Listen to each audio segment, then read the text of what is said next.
Praise the Lord all. सभी को जय मसीह की। मैं बिलीव करती हूँ आप प्रभु में आनंदित होंगे। खुदावन की सामर्थ, उसकी रूह पाक आप लोगों के साथ होगी।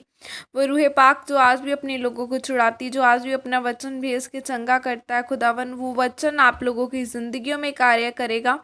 और मैं बिलीव करती हूँ आज का यह वचन आपकी ज़िंदगियों में खाली न रहेगा। यह वचन आप लोगों की ज़िंदगियों में 100 गुना 1000 गुना फलों को लेकर आएगा। आओ मैं इस पाक और पवित्र वचन को आप सभी के लिए पढ़ती हूँ, जो वचन हमें परमेश्वर के दास अपोस्टल अंकुर यूसुफ नरूला जी द्वारा और परमेश्वर की दासी पास्टर सोनिया यूसुफ नरूला जी द्वारा दिया जाता है। आओ मैं उस पवित्र वचन को आपके लिए पढ़ती हूँ। अपनी प्रिय चीज़ पाने का रहस्य, जैसे कि पवित्र बाइबल गलातियों 4 की 6 आयत में लिखा है, और तुम जो पुत्र हो इसलिए परमेश्वर ने अपने पुत्र के आत्मा को, जो हे अब्बा हे पिता कहकर पुकारता है, हमारे हृदयों में भेजा है। आमीन। मेरे प्रियो, बाइबल बताती है कि पवित्र आत्मा आपके दिल से है, अव्यय है, हे पिता पिता कह के प्रार्थनाएं करता है, और पवित्र आत्मा अपनी मनसा के अनुसार आपके शरीर को इस्तेमाल करता है। जब आपको पवित्र आत्मा मिलता है तो उसका कारण क्या है? आपको पवित्र आत्मा इसलिए नहीं मिला कि आप सिर्फ दूसरों के लिए प्रार्थनाएं कर सकें या अपने लिए ही प्रार्थनाएं कर सकें। पवित्र आत्मा इसलिए भी मिला है कि आप परमेश्वर की मर्जी के अनुसार भी प्रार्थना कर सकें। एक बार रात को एक मसीही व्यक्ति बहुत ज़्यादा परेशान हो गया, इतना परेशान हो गया कि रात को गहरी नींद के समय उठकर बैठ गया। पवित्र आत्मा ने उसे उठाया और बोला, गैर भाषा में प्रार्थना कर। लेकिन उसे मालूम नहीं था कि कारण क्या है, पर उसने गैर भाषा में 1-2 घंटे प्रार्थना की और उसके बाद उसके मन में शांति आ गई और उसे ऐसा लगने लगा कि अब परमेश्वर नहीं चाहता कि मैं प्रार्थना करूं।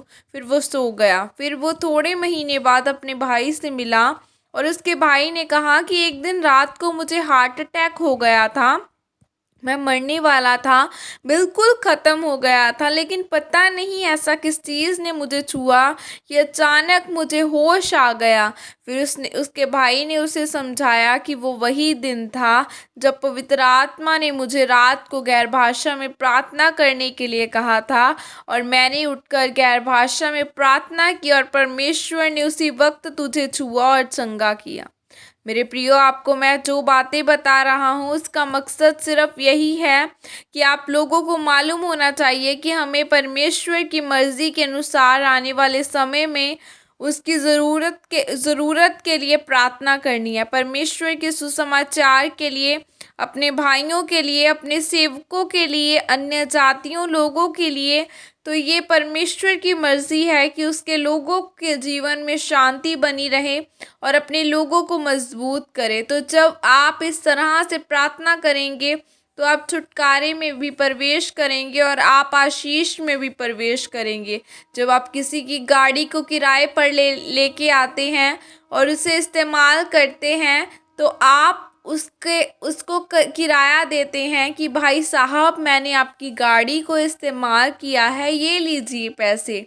अगर आपके अंदर पवित्र आत्मा है और वो व्यक्ति पाप में नहीं है और परमेश्वर की आवाज़ को सुन पा रहा है और परमेश्वर की आवाज़ को सुनकर प्रार्थना करना शुरू करता है, या जब उसको चर्च में परमेश्वर की योजना मालूम होती है और उसके अनुसार वो प्रार्थना करना शुरू करता है, जिस तरह आप गाड़ी इस्तेमाल करने के बाद किराया देते हैं, तो परमेश्वर भी उसी तरह जब आपके शरीर को इस्तेमाल करता है तो उसके बदले में वो आपको भुगतान करता है।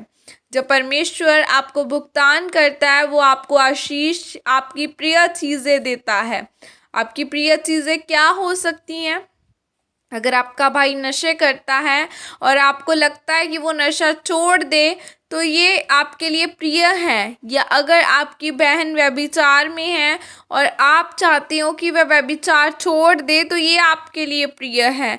या आपको लगता है कि मेरा फाइनेंस ठीक नहीं है, तो ये आपके लिए प्रिय है। तो अगर आप जब परमेश्वर की मर्ज़ी को पूरा करते हैं तो वो आपके प्रिय चीज़ों को आपको देता है। आमीन।